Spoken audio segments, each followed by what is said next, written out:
Amis auditeurs, ce matin, je suis heureuse.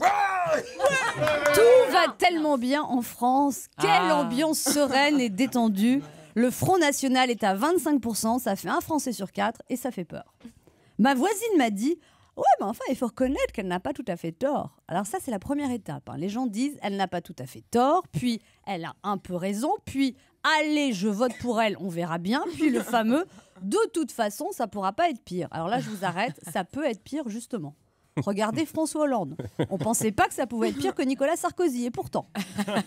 Ma nièce m'a dit « Ah mais sérieux, je suis trop dégoûtée, quoi. Les jeunes, ils se sont abstenus, quoi. Faut qu'on se mobilise tous pour aller voter au deuxième tour. » Chérie, il n'y a pas de deuxième tour. Oh, mais trop pas juste. Vas-y, explique-moi, c'est quand les élections législatives municipales? Oui, alors en plus, il paraît que beaucoup de jeunes auraient voté FN. On ne peut pas leur reprocher d'avoir la mémoire courte. Hélas, ils ne sont pas assez vieux pour avoir des souvenirs. Ensuite, ma bouchère m'a dit « Oh, bah, faut pas avoir peur de Marine Le Pen, là. Elle est beaucoup moins raciste que son père. » Donc, selon ma bouchère, il y aurait des degrés dans le racisme. Plus, moins, plus ou moins. Moins et moins, ça fait plus. Et qui peut le plus, peut le moins. Perso, j'ai du mal à croire qu'il y aurait un racisme light, comme du Canderel. Vous voyez, une espèce de racisme allégé en haine, sans sucre et sans danger. En fait, le racisme allégé, c'est comme le faux sucre. À haute dose, ça peut vite être cancérigène. Sinon, cette semaine, j'ai entendu un politologue déclarer oui, enfin, si on observe la sociologie de ces électeurs, ce sont des électeurs de gauche très populaires. Il y a beaucoup d'anciens communistes. Oui, alors c'est effectivement très logique, parce que Georges Marchais à Marine Le Pen. Et sinon, en tant que politologue, vous pouvez faire quoi contre la montée du FN? Ah bah écoutez, il faudrait que les partis politiques rénovent leur offre et soient plus proches des gens. Alors là, je dis effectivement, c'est pas gagné. En fait, je vous résume la recette du FN. Un peu de révolte, une pincée d'amalgame, une grande louche de simplification, 1 kilo de magouille, 1 litre d'affaires en tout genre, touillez le tout, mettez un peu d'huile sur le feu, un soupçon de crise économique, laissez gonfler et attendez que ça explose. Sinon, à part ça, tout va bien en France. On ne sait pas si c'est UMP, une mauvaise passe, ou UMP, un merdier prolongé. Je vous résume. L'avocat de Big Mignon met en cause l'UMP qui l'aurait forcé à faire des vraies factures pour de fausses conventions pour ne pas que l'UMP déplace le plafond des recettes autorisées. Comprenez-vous? Non.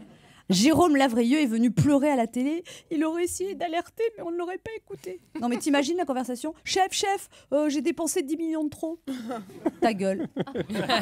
En fait, ça s'appelle faire le fusible pour éviter un gros court-circuit. Ensuite, Jean-François Copé, très zen, est venu nous expliquer à TF1 qu'il était d'une intégrité totale. Et il paraît que Jean-François Copé risque d'obtenir le Cahuzac d'or pour son interprétation saisissante de « J'ai rien fait, j'étais pas au courant ». Pauvre Jean-François, on ne lui dit jamais rien. Ça va lui faire un choc quand il va apprendre que Hollande est président depuis 2 ans. À l'UMP, Copé va être remplacé par un boys band senior de première fraîcheur, Fillon, Juppé, Raffarin. Quelle belle affiche, ça donne envie. Juppé, Fillon, Raffarin, c'est Jurassic Park. Le retour des morts vivants, c'est pas les To Be Free, c'est les 3 mousquetaires du RPR. Fillon qui rit quand il se brûle, Juppé qui attend son tour depuis tellement longtemps qu'on dirait une statue du musée Grévin, et Raffarin, Raffarin, parce qu'il en fallait un 3e. Sinon, la Cour des comptes vient de s'apercevoir qu'il manquait 12 milliards d'euros dans le budget, et là non plus, personne ne s'est aperçu de rien, et cette fois, Copé n'y est pour rien. Il paraît que la BNP doit rembourser 10 milliards à une banque américaine, alors ça va, s'il vous plaît, on va pas chipoter pour des conventions de l'UMP à 200 000 euros sous prétexte qu'elles n'ont pas existé.